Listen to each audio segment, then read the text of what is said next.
Deixa eu só compartilhar a tela aqui.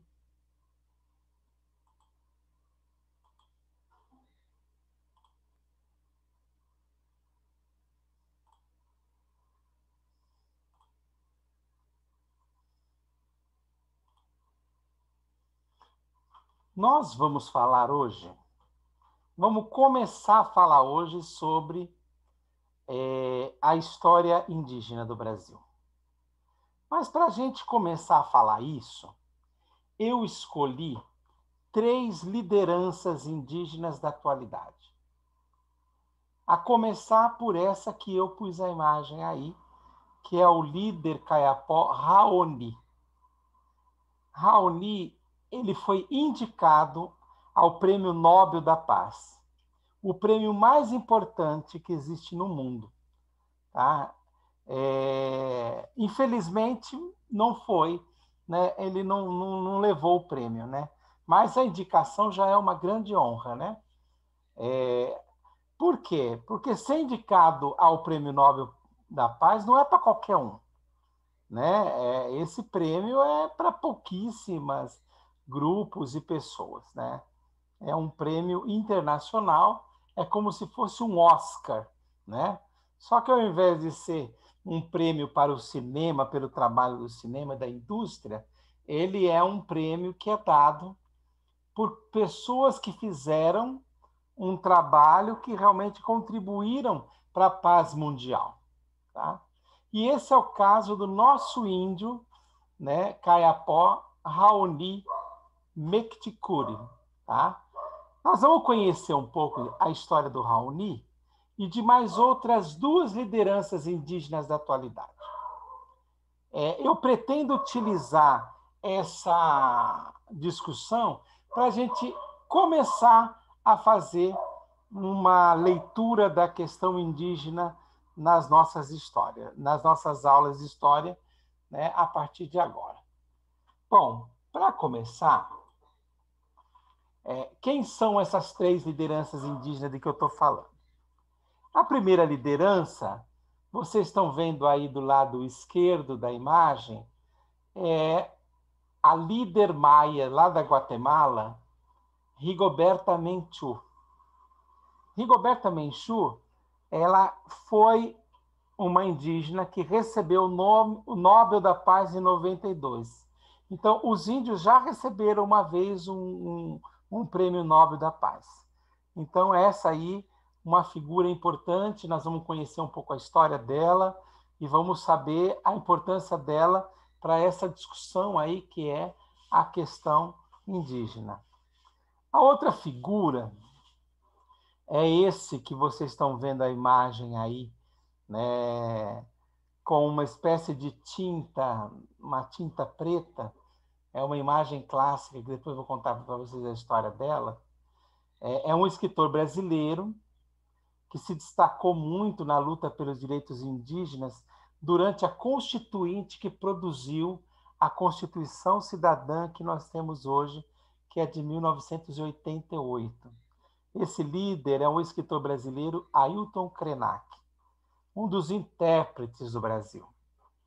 E o terceiro, está aí a imagem mais em destaque, é o líder Kayapó Raoni, que foi indicado ao Nobel da Paz o ano passado. Quem foi a Rigoberta? Tá?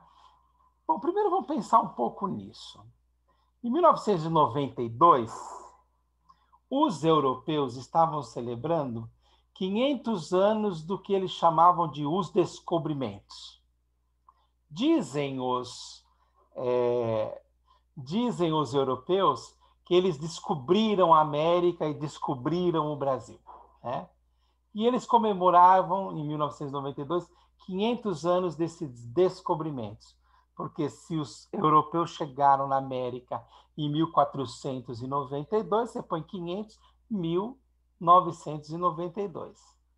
Ora, essa chegada, ela marcou para os povos indígenas, na verdade, não um descobrimento, mas o início de um verdadeiro genocídio.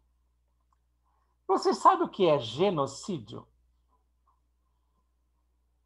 Alguém aí sabe dizer o que é genocídio? Eu sei dizer o que é um genocídio. O que é genocídio? Fala pra É uma gente. matança muito grande, é quando matam muito, Isso, mas muita pessoa. E é só gente, é exatamente. só pessoas. Genocídio só tem Muito a ver com o bom. ser humano.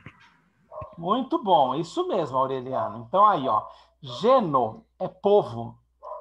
Sídio é o mesmo final de homicídio, né? É uma matança de muita gente, como disse o Aureliano. É a matança de um povo inteiro.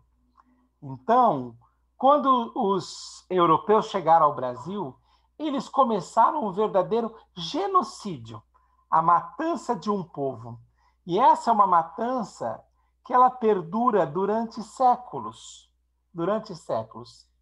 em toda a América.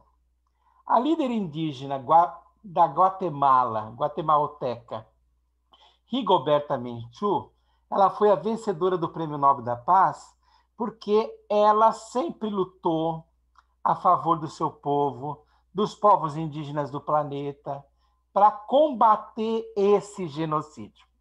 Ou esses genocídios, que nós podemos pôr até no plural, porque eles têm vários momentos históricos em que eles se repetem, né?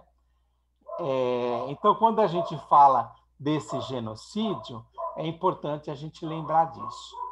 Bom, a Rigoberta, lá pelos anos 80, ela se tornou uma figura muito importante porque aconteceu um episódio que levou ao desaparecimento ou assassinato de mais de 200 mil pessoas na Guatemala. Foi um dos maiores genocídios indígenas da América no século XX. E nesse episódio... 200 mil pessoas? 200 mil pessoas. 200 mil. Exagerado, né, Papa? Muita coisa. É um pouco exagerado só por causa de um Por isso que a gente protesto, fala né? em genocídio mesmo, né? Então, e ela é uma sobrevivente disso. Ela é uma sobrevivente. Por causa das denúncias que ela fez, por causa da luta, porque tem uma coisa muito interessante. A Rigoberta, ela é descendente de um dos povos mais antigos da história indígena da América, que são os maias.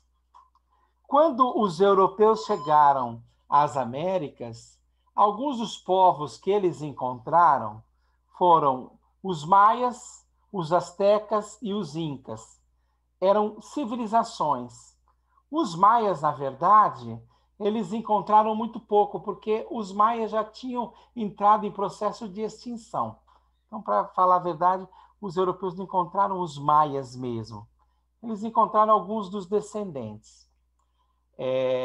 E por conta das denúncias de Rigoberta Menchú, né, contra esse genocídio dos anos 80, essa líder acabou sendo contemplada aí com o Prêmio Nobel da Paz, porque, afinal de contas, quem tem a coragem de lutar contra um movimento que gerou a morte de mais ou menos 200 mil pessoas, realmente merece, né, ter um registro disso.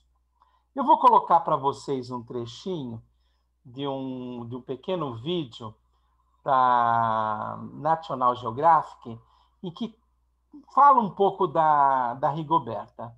Mas esse material não está em português. Mas se vocês ouvirem com atenção, dá para entender tudo, tá? O importante é vocês ilustrar um pouco isso que a gente falou, tá bom?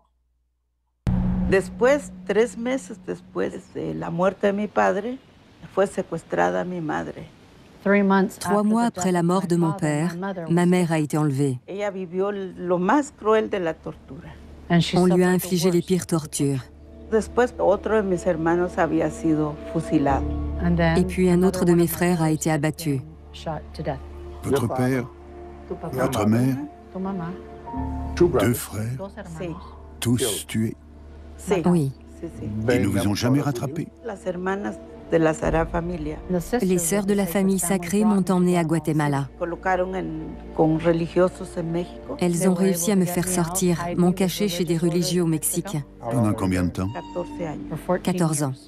14 ans au Mexique. 14 años Yo hice la promesa de luchar. Je me suis promise de me battre contre l'impunité jusqu'à la fin de mes jours.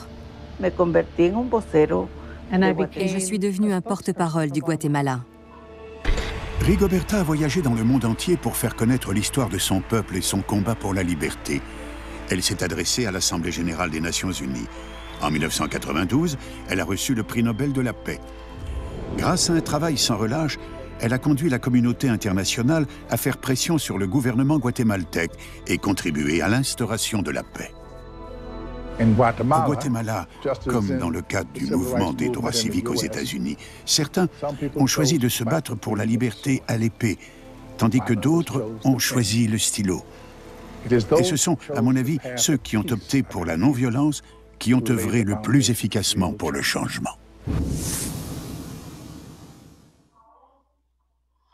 Bom, nesse vídeo que a Rigoberta fala, o que eu queria chamar a atenção, infelizmente eu não encontrei nenhum vídeo que fosse traduzido em português, mas esse era o que mais dava para entender o que ela fala. Ela começa contando, né, que nos anos 80 a família dela foi sequestrada, houve uma matança, né, e que ela, ao perder o pai, ao perder a mãe, ao ver o que estava acontecendo com seus irmãos, ela prometeu para si própria que a vida dela, ela ia lutar contra esse tipo de coisa. Ela ia lutar pela defesa dos seus irmãos indígenas. E desde então, ela dedicou toda a sua vida a essa causa. Tá? E ali vocês têm uma cena que mostra o momento em que ela foi recebida no mundo inteiro, né, para a entrega ali do Prêmio Nobel da Paz para ela, né? E esse é um documentário curtinho, mas que, na verdade, tenta mostrar um pouco a importância e quem é a Rigoberta Menchú diante disso. Bom, continuando...